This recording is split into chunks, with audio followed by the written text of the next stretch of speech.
మహిమ కలుగును గాక. హల్లెలూయా హల్లెలూయా. సాధ్యమైతే కొంచెం సర్దుకొని కూర్చుందా, వెనకొచ్చే వారికి ఇబ్బంది ఉండదు. ఈ మాసములకై దేవుడు ఇస్తూ ఉన్నటువంటి వాగ్దానము సామెతల గ్రంథం 3వ అధ్యాయం, సామెతల గ్రంథం 3వ అధ్యాయం 5, 6 వచనాలను చదువుకుందాం.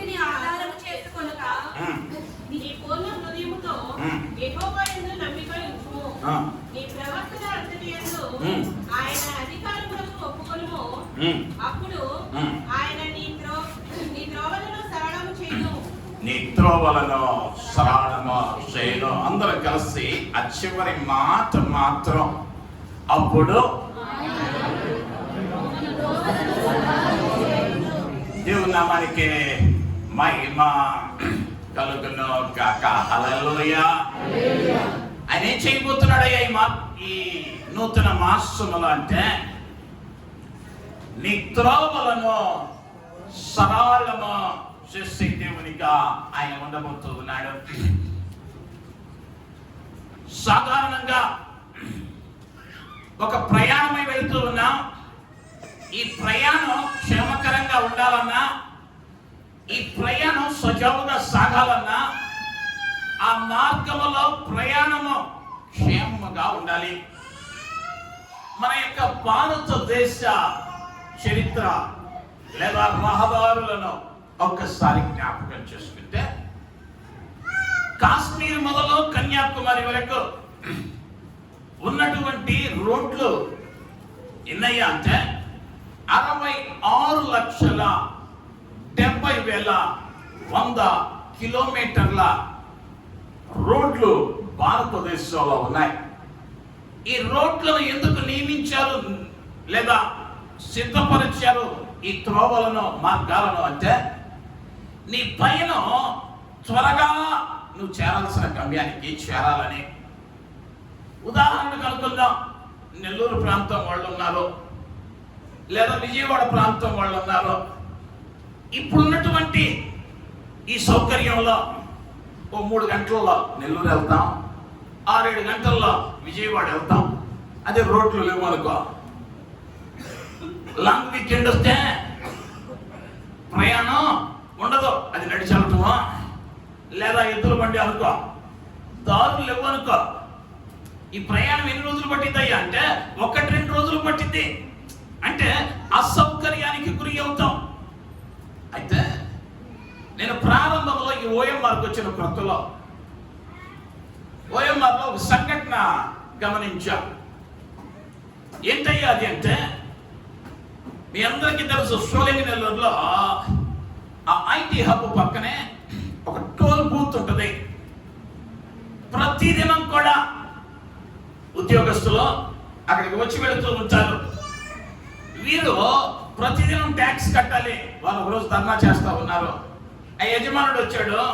ఆయన చెప్పిన మాట, అయ్యా మీ దగ్గర టోల్ వసూలు చేసేది ఎందుకయ్యా అంటే, ఈ మార్గం పర్యవేక్షించబడాలి, లేదా దీన్ని అప్పుడప్పుడు సరి చేస్తూ ఉండాలి. ఒకసారి రోడ్ వేసేసాం కదా వదిలిపెట్టామనుకో, ఇదేమైందయ్యా అంటే పాడైపోయింది. కాబట్టి అప్పుడప్పుడు అధికమైన బరువున్న వాహనాలు వెళ్తూ ఉన్నప్పుడు, లేదా ప్రమాదాలు సంభవించినప్పుడు వాటిని బాగు చేయటానికి మీరు చెల్లించిన డబ్బును వాడుతూ ఉంటాం అని చెప్పాడు.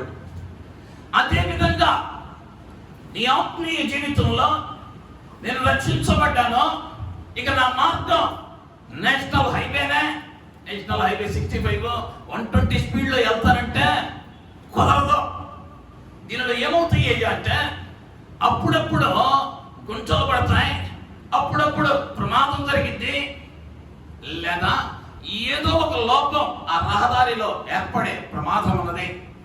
ఇప్పుడు ఈ దారికి ఏం కావాలయ్యా అంటే పర్యవేక్షణ అవసరం, లేదా పర్యవేక్షకుడు అవసరమైనదిగా ఉంటున్నది. 2వ సమూయేలు గ్రంథంలోనికి వెళితే 22వ అధ్యాయము 22వ వచనానికి వస్తే, భక్తుడైన దావీదు యెహోవా మార్గములను నేను అనుసరించుచున్నాను, భక్తిహీనుడనై దేవునిని విడచిన వాడను కాను. నేను ఎవరిని అనుసరించి నడుస్తున్నానయ్యా అంటే యెహోవాను అనుసరించి నేను నడుస్తున్నానన్నాడు. అంతేకాదు కీర్తనల గ్రంథము 18వ అధ్యాయము 32వ వచనానికి మనం రాగలిగితే, నాకు బలము ధరింపచేయువాడు ఆయనే, నన్ను యథార్థ మార్గమున నడిపించువాడు ఆయనే. దావీదుకు నడవటం తెలియదా? నడవటం వచ్చు దావీదుకి, రాజుగా ఉన్నాడు. కానీ నాకు బలమిచ్చువాడు ఆయనే, నన్ను యథార్థ మార్గమున నడిపించువాడు ఆయనే. ఇప్పుడు ఆయన దావీదుకి ఏమై ఉన్నాడయ్యా అంటే నడిపించే దేవునిగా ఉన్నాడు తన మార్గంలో.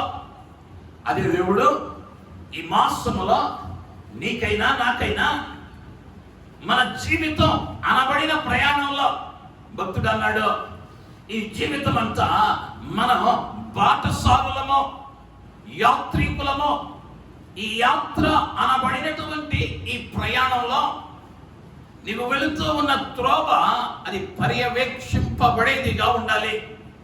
ఒకవేళ పర్యవేక్షణ కొదువైతే ఏమైతాయి అంటే ప్రమాదం జరిగే అవకాశం ఉంటూ ఉన్నది. ఈ నేషనల్ హైవేస్ అథారిటీ వారు 2023లో ఒక సెన్సస్ రిలీజ్ చేశారు. సాధారణంగా అనేకమైనటువంటి రోడ్డు ప్రమాదాలను మనం వింటూ ఉంటాం. త్రాగి రోడ్డు ప్రమాదానికి గురైన వారిని గురించి వింటాం, లేదా రాంగ్ రూట్ లో వెళ్ళటం వల్ల ప్రమాదమైన వారిని వింటాం, అధికమైన వేగం వెళ్ళటం వలన ప్రమాదాలను వింటూ ఉంటాం. కానీ 2023వ సంవత్సరంలో మాత్రం రోడ్ల మీద వెళుతూ వీళ్ళు వెళ్ళవలసినటువంటి నిర్ధారించబడినటువంటి వేగంతోనే వెళతా ఉన్నారు. కానీ ఏమైంది అంటే ఆ రోడ్డు మీద అది పర్యవేక్షణ లోపం వలన ఎక్కడో ఒక చిన్న గుంట ఉండటం వలన ఆ గుంటలో పడి అదుపు తప్పి వాహనం మరణించిన వారి సంఖ్య అక్షరాల 6,000 మంది. ఒక చిన్న గుంటె. ఆ గుంట ఏమైందయ్యా అంటే వర్షం పడింది, నీళ్లతో నింపబడింది. ఈ వస్తువు ఉన్న వేగంలో వస్తువు ఉన్న వాడికి ఏమైందయ్యా అంటే రోడ్డుతో సమముగా నీరు కనిపిస్తా ఉంది, దాని లోతెంతో తెలియదు, దాని ప్రమాదం ఎంతో అంచనాకు రాలేదు. అక్కడ ఎటువంటి హెచ్చరిక లేదు. దాని వలన 6,000 మంది ప్రాణాలను 2023వ సంవత్సరంలో పోగొట్టుకున్నారు.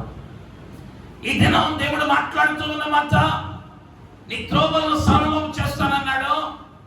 అయితే ఆ ముందు మాట అన్నాడు, నీ ప్రవర్తన అంతటిని ఆయనకు, ఆయన అధికారమునకు ఒప్పుకో, అప్పుడు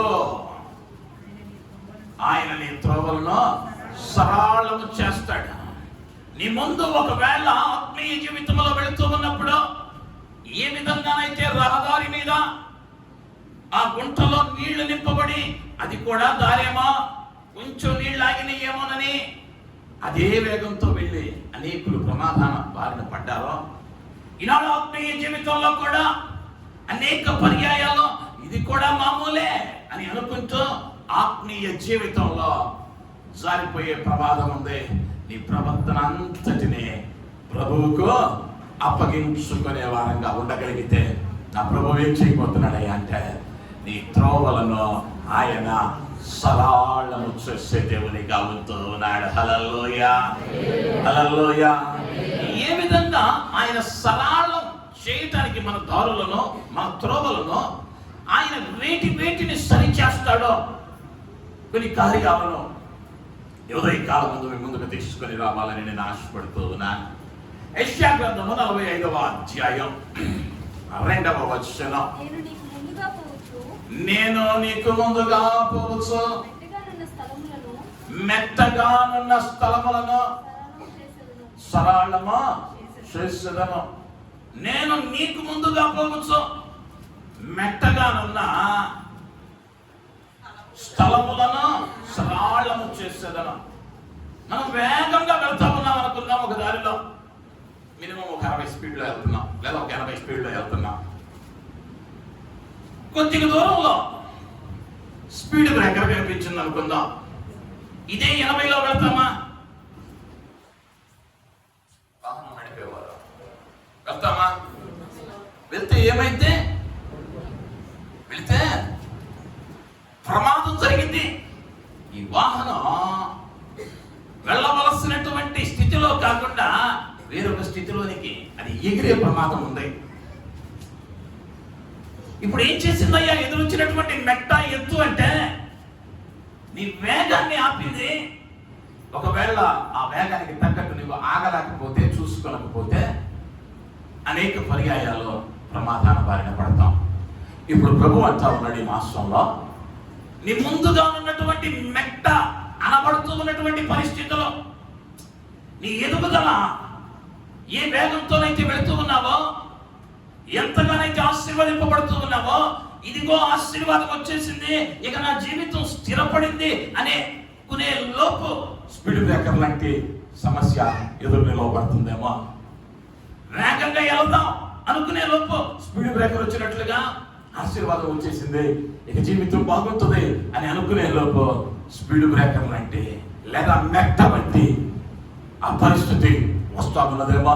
ప్రభు అంతా ఉన్నాడు, నేను వెళ్తాను ముందు, నీవు ఆ మెట్టగా ఉన్న స్థలములకు నీవు రాకమునుపే నేను దాన్ని ఏం చేస్తానయ్యా అంటే సమభూమిగా చేసి సరళమైనటువంటి నేరైన మార్గంలో నిన్ను నడిపించడానికి నీకు ముందుగా నేను వెళ్ళబోతూ ఉన్నానని నా ప్రభువు మాట ఇచ్చిన దేవుని కాబోతూ ఉన్నాడు. హల్లెలూయా, హల్లెలూయా.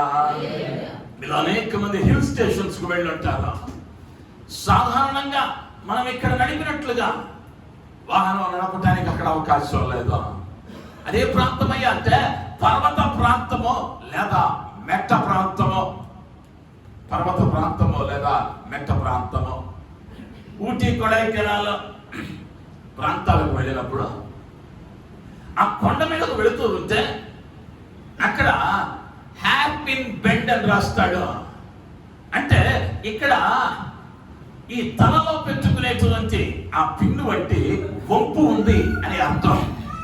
కొన్ని చోట్ల రాస్తాడు బ్లైండ్ కర్వ్ అని రాస్తాడు. అంటే కనిపించని మలుపు. అంటే నువ్వు దూరం నుంచి చూస్తే ఆ మలుపు నీకు కనిపించదు. మలుపు కనిపించలేదని వేగంగా వెళితే ఆ ఎత్తైనటువంటి పర్వత శ్రేణి మీద నుంచి పడిపోయే ప్రమాదం ఉంది. కాబట్టి జాగ్రత్తగా వెళ్ళాలంటాడు. అక్కడ ఎంత అనుభవం కలిగిన డ్రైవర్ అయినా 20-30 అంతకన్నా స్పీడ్లో వాహనాన్ని తోలడు. ఈ రోడ్ల మీద తోలేం కదా అని అక్కడ తోలితే బండి ఎక్కడుందో వెతుక్కోవాలి, ప్రమాదం ఏర్పడే అవకాశం ఉంది. అనేక పర్యాయాల్లో మన జీవితాల్లో ఇటువంటి సందర్భాలు మనకు ఎదురవుతూ ఉండవచ్చు. మనం వెళతా ఉన్న ప్రయాణం బాగానే ఉంటుంది, కానీ ఏదో ఒక ఆటంకం, ఏదో ఒక ఇబ్బంది, ఏదో ఒక కష్టం, ఏదో ఒక బలహీనత స్పీడ్ బ్రేకర్ లాగా ఈ మెట్టలాగా వచ్చి ఎదురుగా నిలవబడితే ఎటు వెళ్ళాలో అర్థం కాదు, ఎటు వెళ్ళాలో అర్థం కాదు. వేదనలోనికి జారిపోతాం. ఇప్పుడే కదా ఆశీర్వాదం ఇచ్చాడు. ఆ ఆశీర్వాదాన్ని ఇంకా అనుభవించకమునుపే వేదనే అయిపోయింది. అంతలోకి తెలుగులో అంటారు 3 నెలల ముచ్చట, అంతలోనే అయిపోయిందా అని బాధపడిపోతా ఉంటాం. కానీ ఈ మాసం నా ప్రభు అంటా ఉన్నాడు, ఇక నువ్వు కన్నీరు కాచాల్సిన అవసరం లేదు. ఎందుకయ్యా అంటే ఆ మెట్టలను సరిచేయటానికి నా ప్రభువు నీకు ముందుగా వెళ్ళబోతూ ఉన్నవారిగా ఉంటూ ఉన్నాడు. హల్లెలూయా, హల్లెలూయా. యెషయా గ్రంథంలో అంటాడు 42వ అధ్యాయము 16వ వచనములో, కళ్ళు కనిపించే నిన్ను నన్నే కాదు, గుడ్డి వారిని నడిపించినట్లుగా వారెరుగని మార్గమున గుడ్డి వారిని తీసుకుని వచ్చేదను, వారెరుగని త్రోవలలో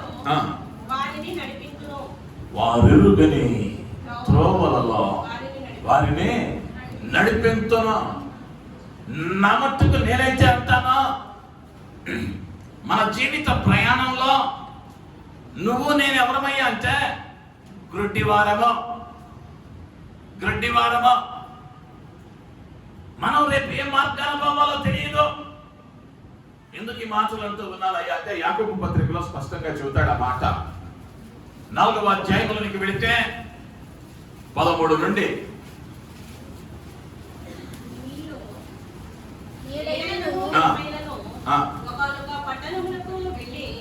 అక్కడ ఒక సంవత్సరం ఉండి వ్యాపారం చేసి లాభము సంపాదించము రండని చెప్పుకుని వారలారా, లాభము సంపాదించము రండని చెప్పుకుని వారలారా, రేపేమి సంభవించునో మీకు తెలియదు. మీ జీవము ఏ పాటిది. దేవుని నామానికి మహిమ కలుగును గాక. హల్లెలూయా, హల్లెలూయా.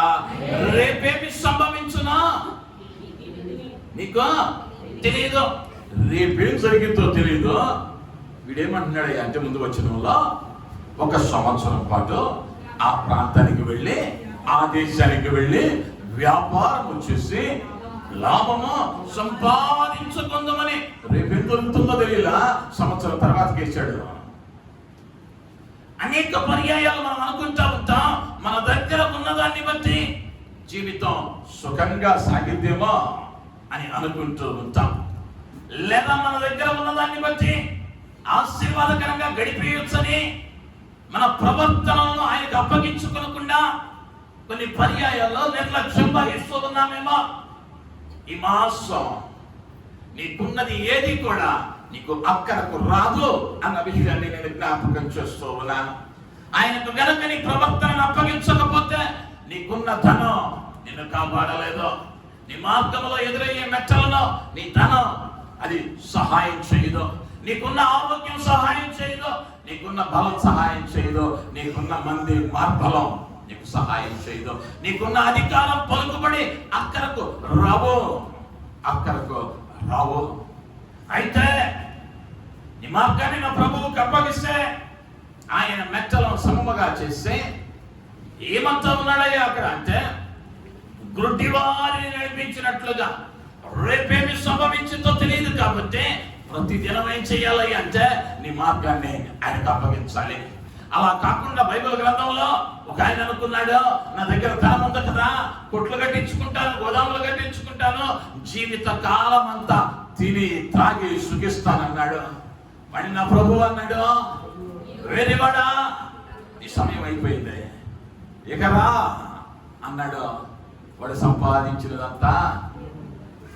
సంపాదించినంత వ్యర్థమైపోయింది. అన్ని రోజులు ప్రయాసపడ్డాడు. వాడు అనుకున్నాడు బాగా సంపాదించుకున్నా, ఏదన్నా జబ్బుంటే అనుకుని ఉండేవాడా, ఆరోగ్యంగానే ఉన్నాడు, ఇంకా బ్రతుకుతాను అనుకున్నాడు.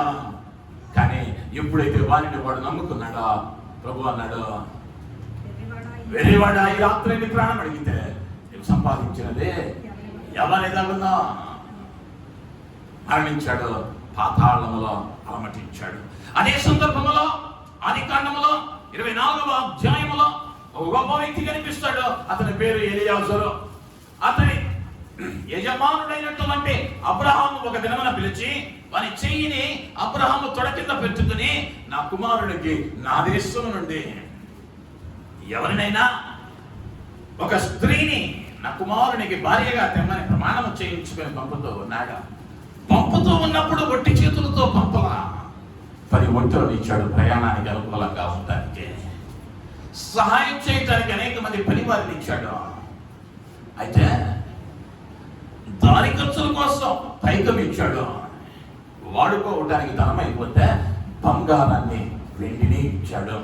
ఆకలి అయితే తినడానికి ఆహారం ఇచ్చాడు. కావలసిన అన్నీ ఉన్నాయి. ప్రయాణం ప్రారంభమయ్యే కొంత దూరం వెళ్ళేసరికి ఎలియాజరు ఏం చేస్తా ఉన్నాడు అంటే ఆ బావి ఎంత మోకరించి, అయ్యా ఎటు వెళ్ళాలో నాకు తోచదో, నన్ను సరి అయిన మార్గంలో నడిపించని ప్రార్థన చేస్తా ఉన్నాడు. ఏమంటే కారు పెట్టుకొని ఇక్కడి నుంచి గోవాల బీచ్కి ఎట్టెళ్ళాలో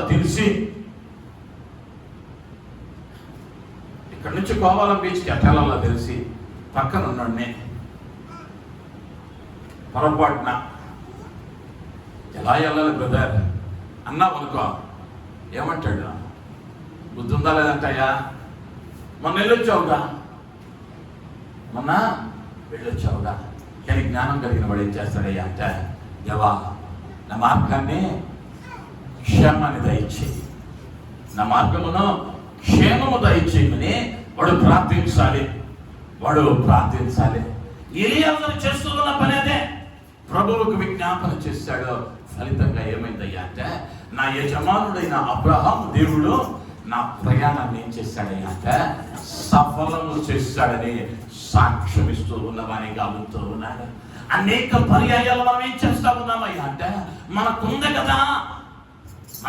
కదా అని దీనికి ఇంకా వ్యాఖ్యానం ఏంటయ్యా అంటే, ఇందాక పిల్లలు అంటా ఉన్నారు, నా కృప మీకు చాలా అన్నాడు దేవుడు, మాటికి ఏది అడిగి ఆయన నిష్కరించొద్దు అన్నాడట ఒక పాస్టర్. అర్థమవుతుందా? వాక్యమే అలట్టు పెట్టుకుంటాం. ప్రతిదానికి నీ ప్రభువును శోధింపవలదని ప్రభువు అన్నాడే.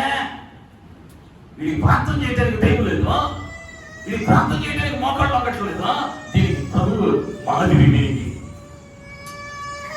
అనేక పర్యాయాల్లో మన ఆత్మీయ జీవితాలలో మనం ఏం చేస్తూ ఉన్నామయ్యా అంటే, అనేకమైన విషయాలను అర్థం చేసుకోలేకపోతా ఉన్నాం. అనేకమైన విషయాలను మనం ఆలోచించలేని స్థితిలోనికి మనము వెళ్ళిపోతూ ఉన్నాం.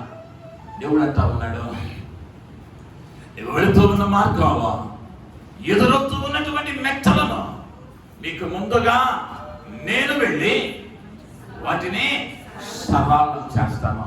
నీ జీవితంలో ఎటువంటి మెట్ట అనబడిన పరిస్థితి ఈ ఆశీర్వాదానికి అడ్డుగా ఉందో, లేదా నువ్వు సంతోషంగా ఉండటానికి నీ జీవితం అనే ప్రయాణంలో ఈ దారిలో ఎక్కడ ఆటంకం, ఇబ్బంది, నీ ఉద్యోగంలోనో నీ కుటుంబంలోనో నీ పరిస్థితుల మధ్యలోనూ నా ప్రభు ఏం చేయబోతున్నారయ్యా అంటే, ఆ ఎత్తులను తీసివేసి సరళమైన మార్గమున నా ప్రభువు ఈ మాసములో నిన్ను నడుపువాడై ఉంటూ ఉన్నాడు. హల్లెలూయా, హల్లెలూయా. మొదటిగా ఏం చేస్తాడయ్యా అంటే, ఆ మెట్టలను సరళము చేస్తాడు.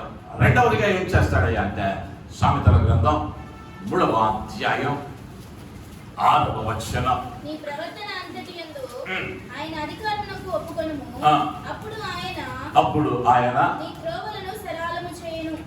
అప్పుడు ఆయన నీ త్రోవలను సరళము చేయును.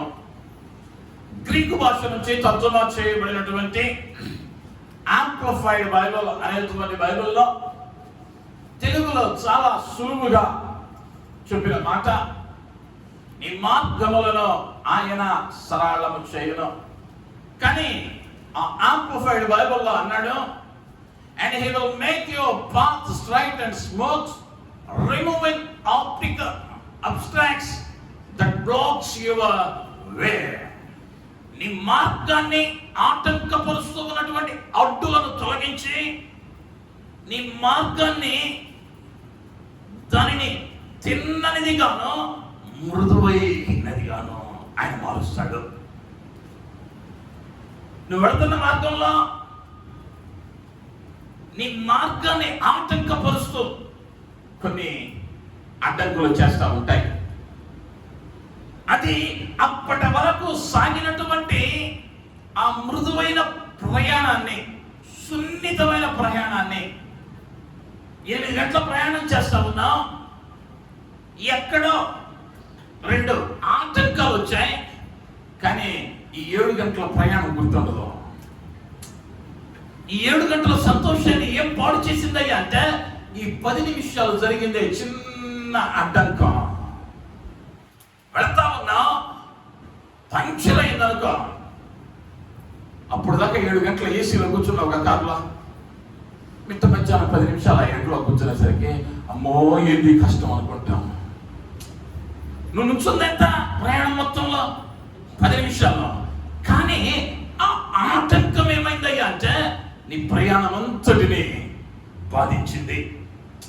నీ ప్రయాణం అంతటి మీద దాని ప్రభావము కనబడుతూ ఉంది.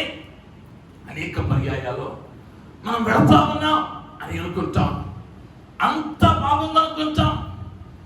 ఇక ఇదే వాతావరణం ఉంటే, ఇదే పరిస్థితి ఉంటే నేను చేరాలనుకున్న స్థాయికి త్వరగా చేరిపోతాను, నేను త్వరగా ఆశీర్వదింపబడతాను అని నీవు అనుకునే లోపే పరిస్థితులు ఏమవుతాయి అంటే తలకిందులుగా మారిపోతాయి. నీవు అనుకునే సంఘటన ఏదో ఒక అడ్డుగా వచ్చి నిలవబడింది, అడ్డుగా వచ్చి నిలవబడింది. ఎందుకయ్యా అంటే నీకైనా నాకైనా రేపేమి సంభవించునో తెలియదు. తెలిసిన వాడు భూమి మీద ఎవడునో లేడు. ఎందుకయ్యా అంటే నా ప్రభువు చెప్పాడు అన్నమాట, రేపేమి సంభవించునో ఎవడు ఎరుగునో. ఇక ఆయన చెప్పాడంటే దానికి తిరిగి లేదు, ఖచ్చితంగా నమ్మి తీరాలి. ఒకవేళ రేపు జరిగింది అని ఎవడన్నా చెప్పాడంటే అబద్ధికులలో ఆస్కరిస్తే వాడికే ఇవ్వాలి. ఎందుకయ్యా అంటే వాడు దాన్ని కూడా అందంగా చెప్పగలడు కాబట్టి. రేపేమి సంభవించిందో ఎవడికి తెలియదు.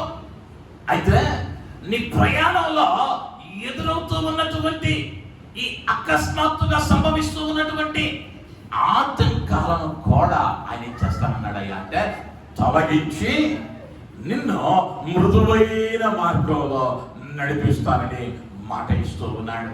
అదే విషయాన్ని సామెతల గ్రంథం 4వ అధ్యాయంలోనికి వస్తే 11, 12 వచనాలు, జ్ఞానుల మార్గమును నేను నీకు బోధించి ఉన్నాను, యథార్థ మార్గములో నిన్ను నడిపించి ఉన్నాను. నీవు నడుచున్నప్పుడు నీ అడుగు ఇరుకున పడదు,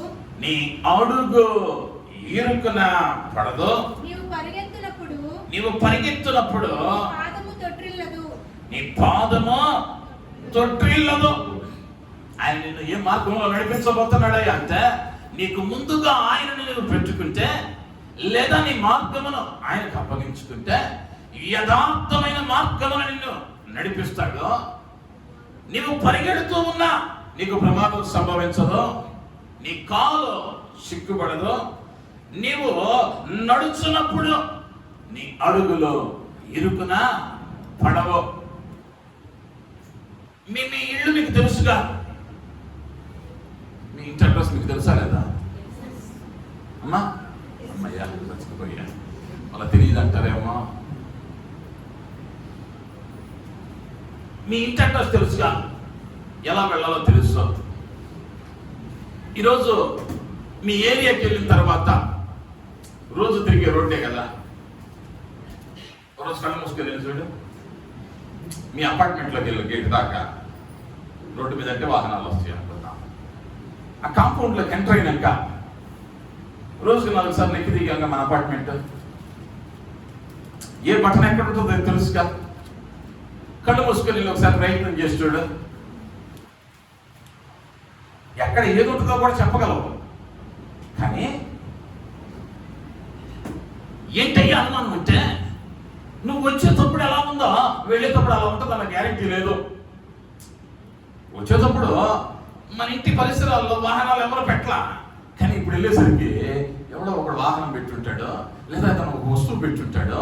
ఇప్పుడు ఏమైతే అంటే కళ్ళు మూసుకొని వెళ్తే పడి ముందున్న 16 పళ్ళు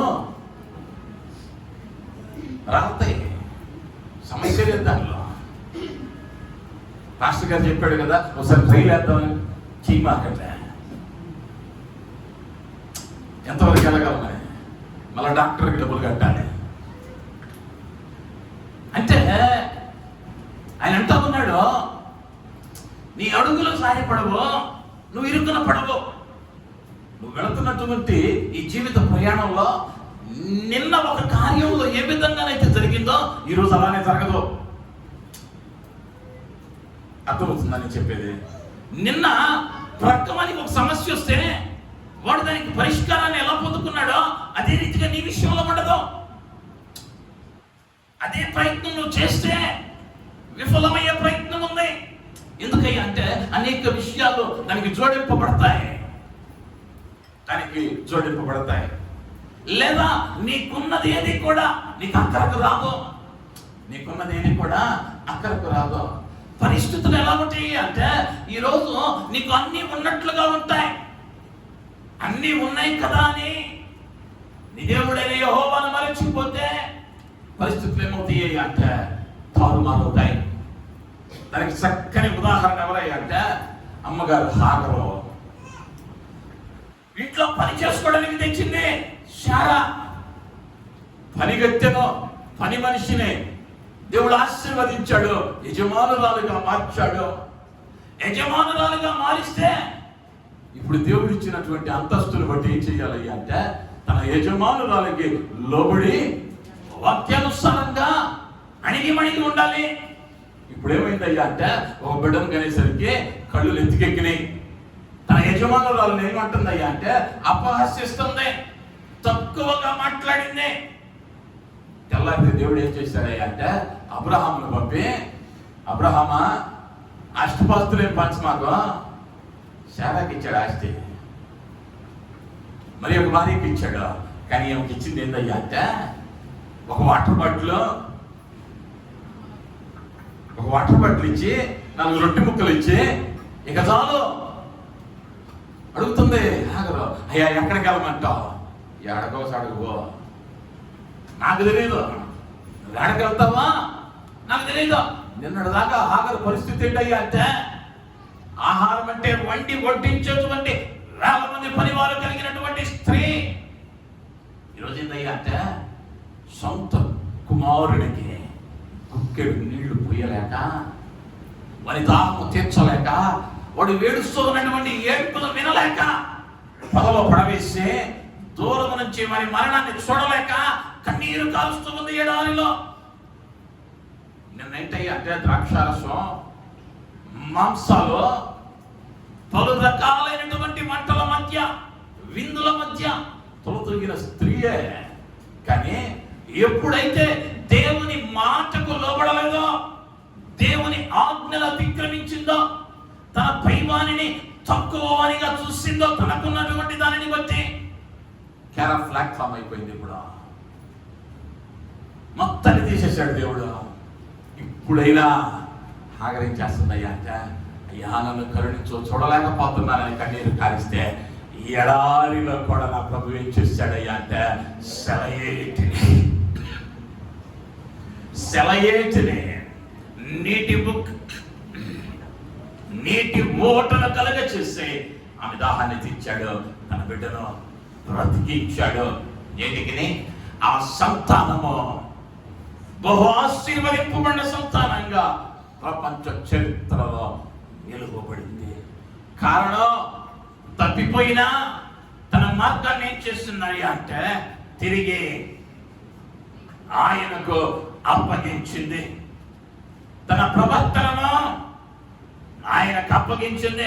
ప్రభు అన్నాడు, వెళ్ళు అణిగి మణిగుండు, ఇక వెళ్ళి అణిగి మణిగుండు, నీకు ఇచ్చిన బాధ్యత అంతే. అనేక పర్యాయాల్లో దేవుని కార్యాలకు మన జీవితాలలో అప్పగించుకొనక వస్తూ ఉన్నటువంటి అడ్డులను చూసి, వస్తూ ఉన్నటువంటి ఆటంకాలను చూసి ఇక సరిపోతే బాగుండేమా. ఎందుకయ్యా అంటే ఇప్పుడు దాకా బాగా బ్రతికాం.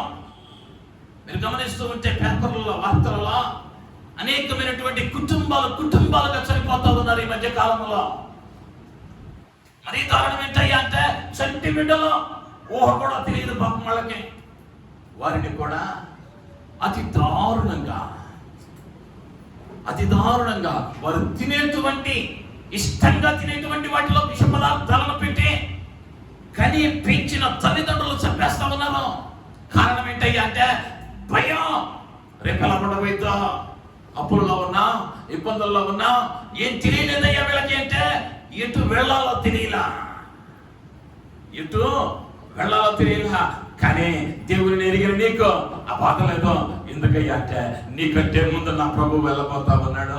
ఈ రోజు వరకు మాటికి వస్తున్న అడ్డంకులను చూస్తే ఆందోళన మధ్య ఉన్నావేమో, నా ప్రభు అభయం ఇస్తా ఉన్నాడు. నీ మార్గం అంతటిని నా ప్రభువుకు అప్పగించగలిగితే అది పర్వతము వంటి అడ్డేమా, అది పర్వతము వంటి అడ్డేమా. దీన్ని ఎవ్వడో కదిలించలేడు అనుకుంటున్నావేమా, దీనిని ఎవ్వడో సమము చేయలేడు అనుకుంటున్నావేమా, ఈ పరిస్థితి మారదని అనుకుంటా ఉన్నావేమా.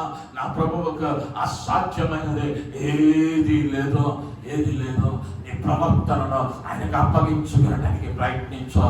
నీవు ఆయనకు అప్పగించుకుంటే ఆ మలుపు నీకు తెలియనదైనా, ఆ మార్గం నీకు తెలియనదైనా, నీవు గుడ్డివాని వంటి స్థితిలో ఉన్నా కూడా నా ప్రభువు ఒక చక్కని మాట అన్నాడు.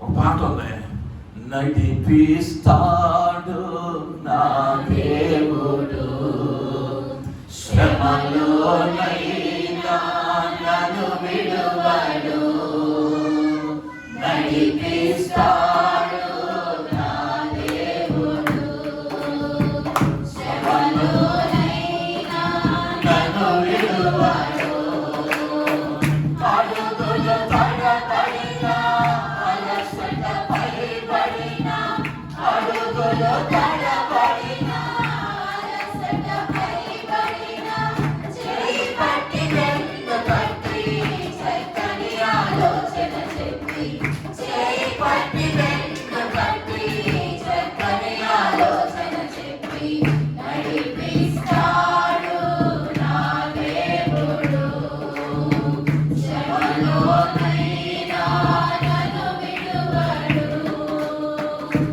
నీ శ్రమైనా అడుగులు తడబడుతున్నాయని భయపడుతున్నావేమా, నీ ప్రవర్తనను నా ప్రభువుకు అప్పగించు.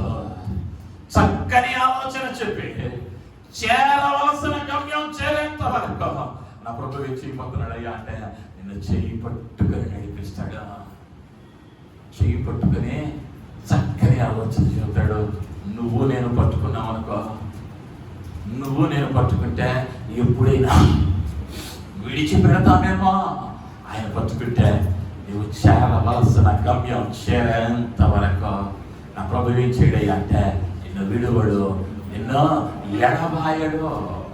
ఈ రోజున్న పరిస్థితిని చూస్తే, ఈరోజు నీకు రావాల్సిన ప్రమోషన్ లేదా నీకు ఎవరైనా నీకు ఇవ్వవలసిన ధనం ఇష్టం ఉన్నారు 2 రోజుల్లో వస్తుంది అనే లోపు ఏదో ఒక ఆచరణ ప్రమోషన్ వచ్చేసింది ఇక రేపే అన్నట్లుంది, కానీ ఆటంకం లేదా నీ ఆశీర్వాదం కనిపిస్తా ఉంది కళ్ళకి, నీ దాకా రావట్లా ఏదో ఒక ఆటంకం. బాధపడతా ఉన్నావేమా, నీ ప్రవర్తనలో సరి చేసుకోవలసింది ఏమైనా ఉన్నదేమో, అందుకే ఆలస్యం అవుతూ ఉన్నదేమో. నీ ప్రవర్తనను నా ప్రభువుకు అప్పగించు. నీ ప్రవర్తన యావత్తు ఆయనకు అప్పగించు. ఆయన ఈ మాసంలో నీ మార్గమును, నీ త్రోవను సరళము చేసి మొదటిగా ఎదురుగా ఉన్న మెట్టలను సమముగా చేసి చక్కని మార్గములో నిన్ను నడిపిస్తాడు. రెండవదిగా ఎదురుతున్నటువంటి ఆటంకాలు, అవరోధాలు అవి కంటికి కనిపించవు, అకస్మాత్తుగా వస్తాయి. ఆ అకస్మాత్తుగా కలుగుతూ ఉన్నటువంటి ఆటంకాలను నా ప్రభు తీసివేయబోతా ఉన్నాడు. మూడవదిగా ఎజ్రా గ్రంథంలోనికి వెళదాం. 8వ అధ్యాయం 21వ వచనం. అప్పుడు దేవుని సన్నిధిని మమ్మల్ని మేము దుఃఖపరుచుకొని మాకును మా చిన్నవారికి మా ఆస్తికిని శుభ ప్రయాణము కలుగునట్లుగా ఆయనను వేడుకొనుటకు అహావా నది దగ్గరకు ఉపవాసములని ప్రకటించుదురు. దేవుని నామానికి మహిమ కలుగును గాక. హల్లెలూయా. ఎజ్రా నాయకత్వంలో ఒక ఉపవాసం ప్రకటించబడింది అహావా నది ఒడ్డున. ఎందుకయ్యా అంటే మేమును మా పిల్లలను మాకు కలిగిన ఆస్తికిని ప్రయాణం ఎలా ఉండాలయ్యా అంటే మా ప్రయాణం శుభప్రదంగా ఉండాలి, మా ప్రయాణం క్షేమకరమైనదిగా ఉండాలి, మాకు శుభమే జరగాలి. ఎందుకయ్యా అంటే యెరూషలేము దేవాలయం పడవేయబడింది, కూల్చివేయబడింది, కాల్చివేయబడింది. దేవుడు ఎజ్రాతో మాట్లాడాడు. పడిపోయినటువంటి ఆ మందిరాన్ని నిర్మించడానికి ఎంతో విస్తారమైనటువంటి సంపదను తీసుకుని తన దగ్గర ఉన్నటువంటి యూదులైన వారిని ఇశ్రాయేలును కూడగట్టుకుని ప్రయాణమై వెళ్తా ఉన్నాడు. ఇప్పుడు ఎజ్రాకు దేవుడే ఇచ్చాడు ఆలోచన, పడిపోయిన మందిరాన్ని కట్టమని. దేవుడు చెప్పిన పని చేయడానికి వెళ్తున్నాడు. కానీ ఈ ప్రయాణంలో ఎజ్రాకి ఏం అవసరమైంది అంటే కాపుదల అవసరమైంది, క్షేమం అవసరమైంది, లేదా శుభప్రదమైనటువంటి ప్రయాణం అవసరమైంది. దాని నిమిత్తమై ఉపవాసం ఉండి ప్రార్థన చేస్తా ఉన్నారు. మీ అందరికీ తెలుసు, ఇక్కడ నుండి బెంగళూరు వెళ్ళటానికి 2 మార్గాలు ఉంటాయి. ఇదే కేలంబాకం నుంచి బెంగళూరు వెళ్ళటానికి ఒకటి ఈ అవుటర్లో వెళ్ళి పూర్ణమల్లి దగ్గర రోడ్డు ఎక్కామనుకో బెంగళూరు వెళ్ళిపోతాం. అదే సమయంలో చిత్తూరు వెళ్ళి చిత్తూరు మీదుగా బెంగళూరు వెళ్ళొచ్చు. అయితే ఈ 2 దారుల్లో సహజంగా ఎవరైనా కూడా ఆ బెంగళూరు హైవేనే పూనమల్లి మీదుగా వెళ్ళేటువంటి హైవేనే చూస్ చేసుకుంటారు. కానీ ఈ 2 మార్గాలకు ప్రయాణంలో ఇంచుమించు 45 నిమిషాల వ్యత్యాసం ఉంటుంది. చిత్తూరు మీదుగా వెళితే 45 నిమిషాల ముందుగానే వెళతాం. కట్టాల్సిన టోల్ గేట్ ఒక 100-200 తగ్గింది చిత్తూరు మార్గంలో వెళితే. కానీ చెన్నై నుంచి వెళ్ళే వాళ్ళు అధికులు, ఎక్కువ మంది, 100% మంది పూర్ణమల్లి మార్గం గుండానే వెళ్తారు. 45 నిమిషాలు ఎక్కువైతే 200 రూపాయలు ఖర్చు పెరిగింది. కానీ వాళ్ళ కనుక ఎవరినైనా అడిగితే ఏమంటారయ్యా అంటే చిత్తూరు దాటిన తరువాత 1 గంట ప్రయాణం ఎలా ఉంటుందయ్యా అంటే డబల్ రోడ్ ఉంటుంది, మధ్యలో డివైడర్ ఉండదు. డబల్ రోడ్ ఉంటుంది, మధ్యలో డివైడర్ ఉండదు. అటొక వాహనం ఇటొక వాహనం వెళ్ళొచ్చు. అంటే మీరు వెళ్తున్న ప్రయాణంలో గబాలన ఎవడైనా అవతల నుంచి ఓవర్టేక్ చేసి వచ్చాడు అనుకో ప్రమాదం జరిగే అవకాశం ఉంది. 45 నిమిషాలు ముందెళ్ళటం కన్నా బ్రతికెళ్ళటం ముఖ్యం అనుకున్నారు.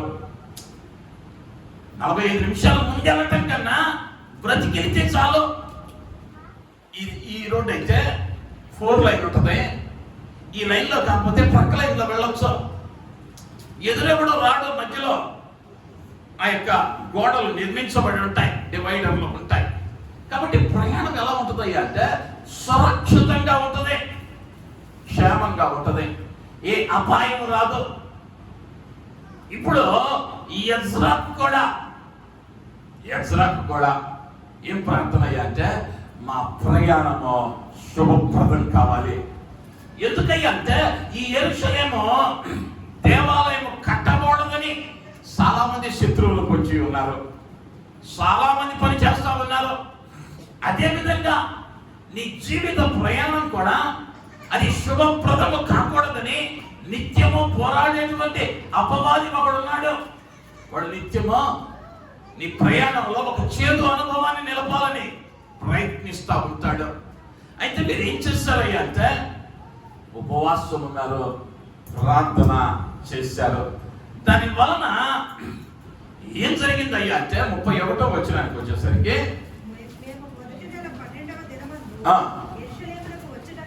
యెరూషలేమునకు వచ్చుటకై అహావా నది నుండి బయలుదేరగా మా దేవుని హస్తము మాకు తోడుగా ఉండి శత్రువుల చేతిలో నుండి మార్గమందు పొంచి ఉన్న వారి చేతి నుండి మమ్మల్ని తప్పించినందున మేము యెరూషలేమునకు వచ్చి 3 దినములు అక్కడ బస చేసి దేవుని నామానికి మహిమ కలుగును గాక. హల్లెలూయా. ఈ ప్రయాణం శుభప్రదమైంది. కానీ దీనిలో ఎవరు ఎదురయ్యారయ్యా అంటే పొంచి ఉన్న శత్రువులు ఎదురయ్యారు. కానీ ఎక్కడ వీరు సిగ్గుపడల, ఎక్కడా కూడా వీరు సిగ్గుపడల. ఈ ఎజ్రా ఎంతటి అవకాశం ఉన్నదయ్యా అంటే రాజును అడిగితే సైన్యాన్ని పంపిస్తాడు. 23వ వచనంలో చివరి మాట ఒకటి అంటాడు, రాజును అడగటానికి నాకేమైందయ్యా అంటే సిగ్గుగా అనిపించింది. ఎందుకయ్యా అంటే నేనేం చెప్పానయ్యా అంటే నా దేవుడు మాకు తోడుగా ఉండి యెరూషలేమునకు మమ్మల్ని నడిపిస్తాడని చెప్పా. ఇప్పుడు రాజా మేము మీ ఊరు దాటాలి, ఎవరైనా దాడి చేస్తారేమో, నాకేం చేయాలి, సహాయమా చెయ్యి అని అడగటానికి ఇంకేమంటొచ్చింది? సిగ్గుగా ఉంది, సిగ్గుగా ఉంది. అనేక పర్యాయాలు మన జీవితాల్లో కూడా మనం అనేక పర్యాయాల్లో ఎజ్రాలా సిగ్గుపడం. దేవుడు స్వస్థపరుస్తాడండి అంటాం, కానీ ఏం చేస్తాం? ఆ విశ్వాసాన్ని కనబరచాం. వైద్యుడి దగ్గరికి వెళ్ళావు, దానిలో తప్పు లేదు, కానీ ఆయన సంపూర్ణంగా స్వస్థపరుస్తాడని నమ్మకం ఉంచకపోవడం నీ తప్పు. అలా దీన్ని ఎవరి మీద అర్థమయ్యా అంటే దేవుడు స్వస్థపరచలేదంటే ప్రార్థన చేశామంటే.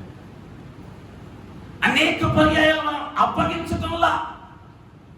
అప్పగించగా ఎజ్రా సైన్యము అవకాశం ఉన్నా కూడా ఎవరి వైపు చూశాడయ్యా అంటే దేవుని వైపు చూశాడు. తన మార్గాన్ని యెహోవాకు అప్పగించాడు. ఎలియాజరు ఏం చేశాడయ్యా అంటే ప్రయాణం చేయడానికి వాహనాలు ఉన్నాయి, ఖర్చు పెట్టడానికి ధనం ఉంది, కానీ అయ్యా సరైన మార్గం ఏదో నాకు తెలియపరచని ప్రార్థించాడు. గొప్ప కార్యాన్ని చూసిన వాడు ఇంటూ ఉన్నాడు. ఈరోజు నీ జీవితంలో కూడా రేపు ఏ నిర్ణయం తీసుకోవాలా? ఒకవేళ తెలియని స్థితిలో ఉన్నావేమో, లేదా ఒకవేళ నీవు అనుకుంటూ ఉన్నావేమో నాకంతా తెలుసని. నేను ఎప్పుడో జ్ఞాపకం చేస్తాను. కిల్పాక్ మెడికల్ కాలేజీకి కిల్పాక్లో ఒక హాస్పిటల్ ఉంది. దాన్ని ఏమంటారయ్యా అంటే మీకు అర్థం అవ్వాలంటే హైదరాబాద్ ఎర్రగడ్డ హాస్పిటల్, కిల్పాక్ మెంటల్ హాస్పిటల్ అంటే కన్నా ఎర్రగడ్డ పిచ్చి ఆసుపత్రి. ఈ ఆసుపత్రికి మనబోటి మేధావులకు ఒకడు వెళ్ళాడు. మీకు అనేక పర్యాయాలు చెప్పాను. అడిగి అక్కడికి వెళ్ళి ఆ చీఫ్ డాక్టర్తో సంభాషణ జరుగుతుంది. అయ్యా మీ దగ్గరికి వచ్చే వాళ్ళని వాడు పిచ్చివాడు అని ఎలా నిర్ధారిస్తారు అన్నాడు. ఈ డాక్టర్ గారు చెప్పాడు, అయ్యా ఒక చిన్న పరీక్ష పెడతామయ్యా. ఏంటండి ఆ పరీక్ష? ఆ పరీక్ష ఏంటో చెప్పే ముందు నీకు కూడా ఆ పరీక్ష పెడతామయ్యా అన్నారు. సరేనండి. వీడెవడయ్యా అంటే మేధావి మెంటలోడు కాదు.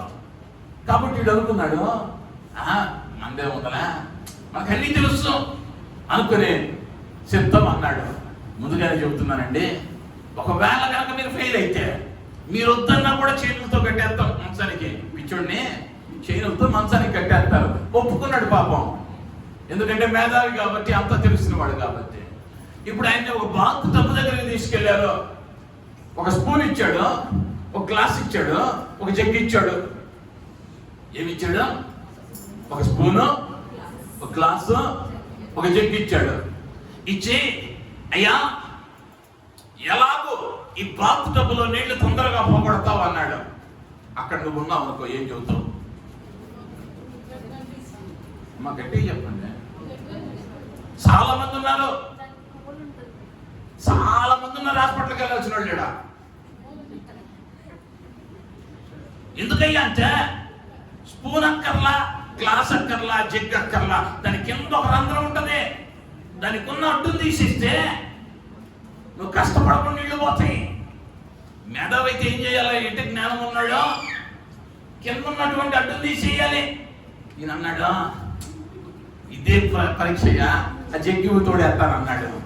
వెంటనే పట్టుకెళ్ళారు. ఈనాడు అనుకుంటున్నావు మాకు అన్నీ తెలుసనే. ఎప్పుడు ఏ అవరోధం వస్తుందో తెలియదు. నీకున్న దాన్ని బట్టి కాపాడబడతావు అనుకుంటున్నావేమో. నీకన్నా మేధావుల మృతుల జాబితాలో కలిసిపోయారు. భారతదేశానికి ప్రధానిగా చేసినటువంటి రాజీవ్ గాంధీ 4000 బ్లాక్ కమాండోస్ కలిగిన వాడు. 4 అంచెల భద్రతా సిబ్బంది ఉందని ఆయన దగ్గరకు వెళ్ళాలంటే ఎన్నో మెటల్ డిటెక్టర్లను దాటి వెళ్ళాలి. ఒక సింగిల్ లేడీ దగ్గరకు వెళ్ళి బాంబుతో కాల్చి చంపింది. ఇందిరాగాంధీ 4,000 మంది బ్లాక్ కమాండోస్ ఉన్నారు. దగ్గరకు వెళ్ళి 3 లక్షల భద్రతను దాటి వెళ్ళి దగ్గరగా షూట్ చేసి చంపేశాడు. గాంధీ ఎంతో పటిష్టమైనటువంటి భద్రత మధ్య ఉన్నాడు, కానీ ఒకడు గాడ్సే అనబడిన వాడు దగ్గర నుంచి కాల్చి చంపాడు. శ్రీలంక ప్రధాని ఒకడు సైకిల్ బాంబు తీసుకెళ్లి పక్కన పెట్టి పేసి చంపేశాడు. వీళ్ళెవరో దిక్కు లేని వారు కాదు, వేల మంది కాపలాదారులు కలిగిన వారు. అందుకని నా వాక్యం చెప్పింది కీర్తనల గ్రంథం 127వ అధ్యాయం 1వ వచనంలోని 2వ మాట, యెహోవా కావలి కాయని ఎడల పట్టణమును కావలి కాయు వాని ప్రయాస వ్యర్థము. ఈ జీవితంలో అనుకుంటున్నావేమా, నేను సంపాదిస్తున్న సంపాదనను బట్టి, నాకున్నటువంటి పరిచయాలను బట్టి, నాకున్నటువంటి ఆస్తిని బట్టి, నాకున్నటువంటి ఐశ్వర్యాన్ని బట్టి ఏదైనా చెయ్యాలని, ఏదైనా చెయ్యగలనని నీకన్నా తలపండిన వారు కాలం దాటి వెళ్ళిపోయారో. నీ జీవితాన్ని, నీ మార్గాన్ని యెహోవాకు అప్పగించుకోకుండా ఒకవేళ ఈ దినం వరకు ఉన్నావేమో, ఒక్క పర్యాయం కనుక ఈ మాసం నీ ప్రవర్తన అంతటినే నా ప్రభువుకి అప్పగించగలిగితే, నా ప్రభువుకి నీవు అప్పగించగలిగితే, నీ మార్గంలో అనేక పర్యాయాలు తెలిసి తప్పు చేస్తా ఉంటాం. ప్రభు గారికి బ్రతిమలాడుతా ఉన్నాను. నీ కన్నీటికి కారణం నా దేవుడు ఏదో నేను తక్కువగా చూడటం కాదు, నీకు తెలిసి ఆ ఆశీర్వాదాన్ని నిర్లక్ష్యం చేస్తా ఉన్నావు. ఈ మాసంలో ప్రభువు స్పష్టంగా చెబుతూ ఉన్నాడు, నీ ప్రవర్తన అంతటిని ఆయన చేతులకు అప్పగించు. ఆయన నీ ప్రయాణంలో నీ ఆశీర్వాదాన్ని నీకు కనిపించకుండా ఎదురుగా నిలవబడుతున్నటువంటి మెట్ట వంటి పరిస్థితులలో సమం చేయబోతా ఉన్నాడు. నీ కంటికి కనిపించినటువంటి ప్రమాదాల నుండి తప్పించబోతా ఉన్నాడు. నీకన్నీ ఉండొచ్చు, కానీ ఏం కావాలి అంటే నా ప్రభువు కాపుదల అవసరమైనదిగా ఉంటూ ఉన్నది. నీ ప్రవర్తన అంతటిని ఆయనకు అప్పగించుకుంటూ, అయ్యా ఈ మాసములో నాయన నా త్రోవను సరళము చేయమని, అయ్యా నా మార్గమును సరళము చేయమని, ఎదురవుతూ ఉన్నటువంటి ఆటంకాలను దూరపరచమని, నీవు సహాయం చేయమని తలలు వంచుదాం. చిన్న ప్రార్థన. కృపగలిగిన యేసయ్య, దయగలిగిన మా తండ్రి, బంగారు పాదాలకు వందనాలు, స్తుతులు, స్తోత్రాలు. దయగలిగిన మా యేసయ్య, కృప చూపించండి, కనికరించండి. అయ్యా బిడ్డలు నాయన తమ త్రోవలను మీకు అప్పగించి, అయ్యా బిడ్డల త్రోవలో ఈ మాసముల అయ్యా సరళమగునట్లుగా నువ్వు మాట ఇచ్చావు. అయ్యా ఎదురవుతూ ఉన్నటువంటి మెట్టలను, అయ్యా వంకరి మార్గములను తినవైనవిగా, అయ్యా గుడ్డివారిని నడిపించినట్లు తెలియని మార్గములు చేయి పట్టుకుని నడిపిస్తానని మాట ఇచ్చిన యేసయ్య నీకు వందనాలు. కృప చూపించండి, కనికరించండి, వచ్చి ఉన్న ప్రమాదాల నుండి తప్పించండి. సమస్తములో నీ ఉండి మహిమ పొందమని, నీ మెండైన ఆశీర్వాదం కుటుంబాల మీద నిలవపెట్టమని యేసు నామములో అడిగి బ్రతిమలాడి వేడుకుంటూ నాము తండ్రి. ఆమేన్, ఆమేన్. దేవుని నామానికి మహిమ కలుగును గాక. హల్లెలూయా.